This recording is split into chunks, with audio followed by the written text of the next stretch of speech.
Terima kasih Ustaz. Assalamualaikum warahmatullahi wabarakatuh. Alhamdulillah rabbil alamin. Wassalatu wassalamu ala asyrafil anbiya'i wal mursalin wa ala alihi wa sahbihi ajma'in. Subhanaka la ilma lana illa ma 'allamtana innaka antal alimul hakim. Rabbi shrah li sadri wa yassir li amri wahlul 'uqdatam min lisani yafqahu qawli. Yang berusaha Puan Zaigunah binti Haji Muhammad, Guru Besar Sekolah Kebangsaan dan Kota, barisan pentadbir, guru, staf dan juga murid-murid, anak-anak yang dirahmati Allah sekalian. Alhamdulillah, bersyukur kita kepada Allah Subhanahu Wa Taala di atas segala nikmat yang Allah kurniakan kepada kita, dan kita dapat bersama-sama pada hari ini membaca Yasin, berdoa kepada Allah Subhanahu Wa Taala semoga diberikan kebaikan dan diberikan ganjaran kepada kita. Terima kasih kepada Ustaz tadi. Saya pun mulanya terkejut juga apabila Ustaz minta saya sampaikan tazkirah. Tapi saya cuba jugalah, saya cuba juga sebab kata sebagai peringatan kepada diri saya dan juga tuan-tuan dan puan anak-anak sekalian, mudah-mudahan Allah terima segala amalan baik kita di dunia ini untuk kita bawa ke akhirat. Macam Ustaz katakan tadi, kita doakan, kita sedekahkan bacaan kita kepada almarhumah Bonda, kepada Cikgu Fashidah, kepada almarhum Cikgu Hamid Mas Dewi, almarhum Cikgu Khairul, dan juga kepada rakan-rakan kita, sahabat-sahabat kita, keluarga kita yang telah pergi dahulu sebelum kita. Dan hari ini anak-anak sekalian, tuan-tuan dan puan, di Kuala Lumpur saja hampir 518 orang murid yang kehilangan orang yang tersayang akibat COVID-19. Yang kita dapat data pun di minggu lepas, minggu ini kita dah beri bantuan kepada murid-murid ini seramai 518 orang murid dan pelajar di sekolah-sekolah di Kuala Lumpur yang kehilangan orang tersayang, yang mana 8 orang dah jadi yatim piatu, kehilangan mak dan ayah yang meninggal dunia akibat COVID-19. Hampir 300 orang murid di Kuala Lumpur ini yang kehilangan ayah, manakala hampir 100 orang lebih lagi kehilangan ibu, yang menjadikan mereka anak yatim. Dan di sekolah kita saja pun ada lebih kurang 3 orang murid yang menjadi yatim akibat COVID-19. Sebenarnya kata yang kematian itu memang telah tercatat di Lauh Mahfuz lagi lah. Sebelum kita lahir lagi, tarikh kematian kita telah pun dicatat. Cuma orang kata COVID ini sebagai satu sebab. Yang mana hari ini semua di seluruh dunia dilanda oleh masalah ini, dan ramai di kalangan kita kehilangan orang tersayang, yang mana yang kehilangan tu kita doakanlah semoga Allah meletakkan mereka di kalangan orang-orang yang beriman. Jadi pada hari ini saya pun tak cadang untuk berceloteh panjang, cuma nak menceritakan tentang 10 kelebihan bersedekah yang Allah sentiasa minta kita buat, iaitu bersedekah.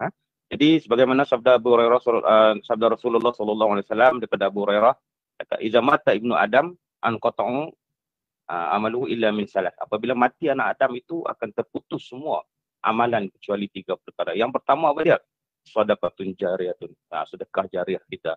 Yang kedua, au ilmu yang tafi'u bih, atau ilmu yang bermanfaat yang kita belajar setiap hari, yang kita sampaikan ilmu, anak-anak yang belajar ilmu dan dimanfaatkan, jadi pahala itu mengalir sampai kita mati, sentiasa mengalir. Dan yang terakhir ialah waladun salihun yad'u lahu, anak-anak yang mendoakan kedua ibu bapa dia. Jadi apabila mati anak Adam tu, amalan dia dah tak ada lagi, tak boleh nak buat amal ibadat lagi. Jadi yang ketiga perkara inilah yang dapat membantu mereka yang telah pergi dahulu. Jadi dalam 10 kelebihan sedekah ni, yang pertama Allah katakan sedekahnya dapat menghapuskan dosa. Jadi kita sebagai manusia biasa ni sentiasa melakukan kesilapan, kesalahan, melakukan dosa. Jadi dengan bersedekah tu kita dapat menghapuskan dosa. Jadi sebagaimana riwayat Tirmizi mengatakan as-sadaqatu tutfilul khati'atu kama tutfi'ul ma. Sedekah itu mampu menghapuskan dosa sebagaimana air memadamkan api. Itu antara kelebihan sedekahnya. Banyak kelebihan sedekahnya. Di macam air memadamkan api yang marak tu. Kita ambil air, kita siram pada api, jadi api padam. Begitu juga dengan dosa-dosa kita. Allah ampunkan, Allah hapuskan dosa-dosa kita dengan kita bersedekah. Yang kedua, dengan bersedekah kita dapat pahala.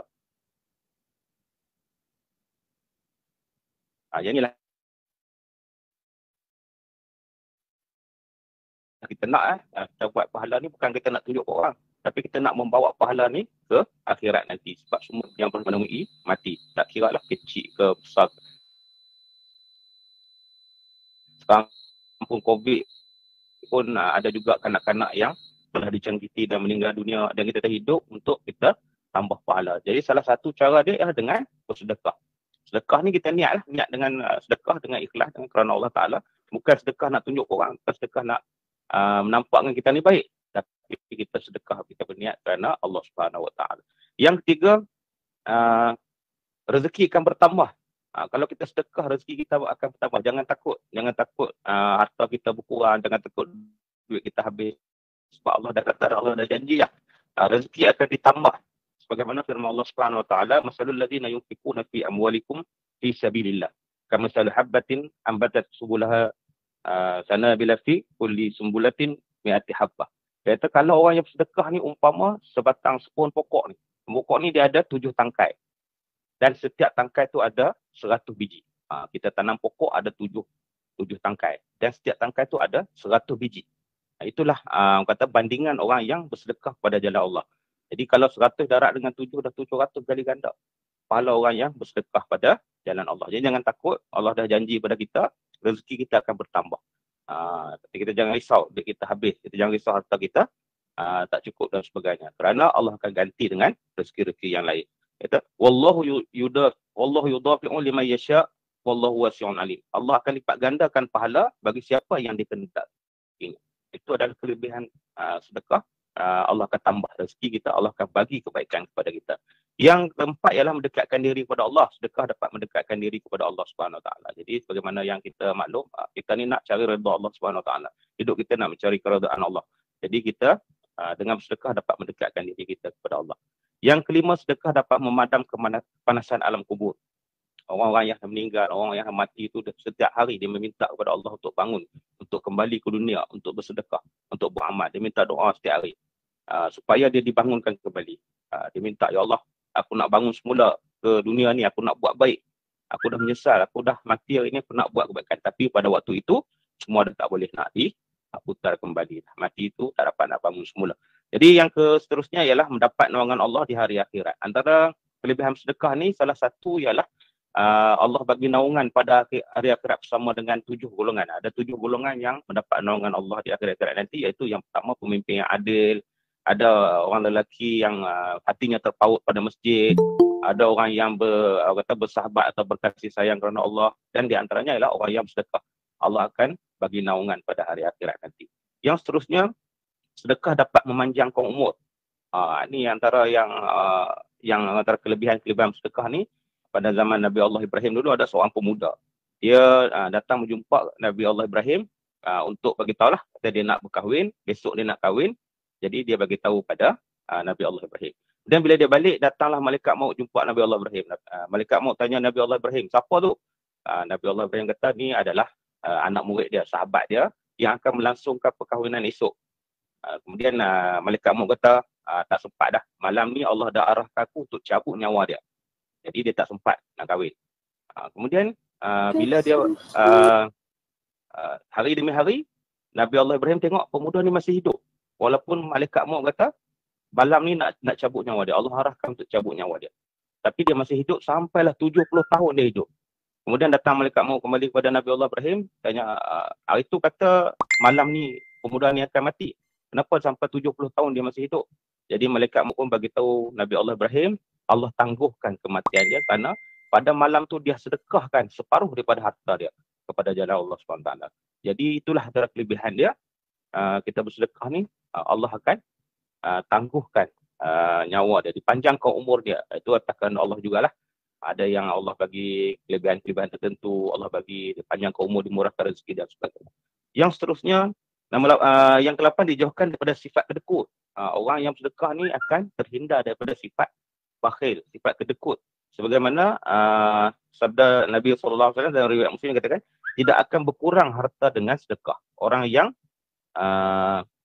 Allah akan tambah kemuliaan pada orang yang sedekah. sedekah. Jadi itu antara kelebihan-kelebihan dia.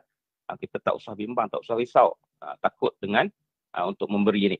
Dan seterusnya, sedekah dapat memberikan ketenangan hati. Orang yang sedekah ni Allah bagi tenang jiwa dia, Allah bagi lapang dada dia. Dia tak payah pening-pening nak fikir, serabut masalah dan sebagainya. Kalau ada masalah pun Allah akan bagi hati dia tenang saja untuk menghadapi masalah yang ada.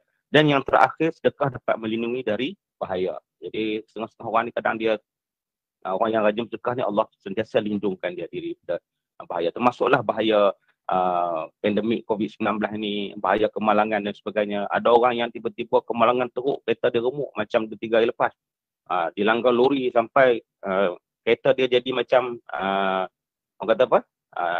Remuk lah, hancur. Tetapi dia boleh keluar dengan selamat lagi. Allah selamatkan. Mungkin ada amalan-amalan yang telah membantu dia. Yang antaranya ialah dengan sedekah. Itu adalah antara kelebihan-kelebihan sedekah yang mana kita galakkan pada semua, termasuk diri saya juga, tuan-tuan perempuan, anak-anak sekalian.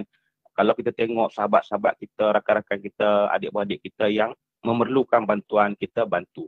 Dan banyak juga yang kami jumpa ni, tak kiralah kepada siapa pun kita nak sedekah, tapi niat kita, kita kena ikhlaskan hati kita. Tak kisahlah kalau orang tu jual tisu, dia kata nanti dia ni bukannya memerlukan pun, dia saja nak cari duit. Ada orang yang tak sepatutnya kita bagi, itu kita tak payah nak fikirkan. Itu urusan Allah SWT. Kita niat kita ikhlas. Yang kami jumpa ada makcik yang duduk di pasar raya tu, duk minta duit ke orang, tadah tangan dan sebagainya. Rupa-rupanya dia dah mewah dengan hasil sumbangan orang ramai. Satu hari dia boleh dapat puluhan ribu, bukannya 100-200. Ada seorang makcik yang duduk di Giant Batu Kih tu, kita pernah tanya, rupanya satu hari orang derma dekat dia, bila diviralkan sebagainya, dia dapat 70,000 satu hari. Akaun dia dah sampai tak boleh masuk duit, sampai bank terpaksa stop. Tapi itu bergantung pada kita. Cuma kita nak sedekah, nak memberi ni, kita berilah kepada pihak-pihak yang memang benar-benar kita yakin, seperti pejabat zakat, masjid dan juga pertubuhan-pertubuhan yang banyak membantu orang ramai itu. Kita carilah orang kata tempat-tempat yang sesuai. Sama ada kita tengok sendiri rakan-rakan kita, jiran-jiran kita yang susah untuk kita bantu. Kalau kita rasa ragu-ragu, lebih baik kita berilah kepada mereka yang benar-benar memerlukan. Itu saja peringatan daripada diri saya juga dan tuan-tuan dan puan, anak-anak sekalian. Mudah-mudahan Allah memberikan kebaikan kepada kita. Wassalamualaikum warahmatullahi wabarakatuh. Baik, majlis mengucapkan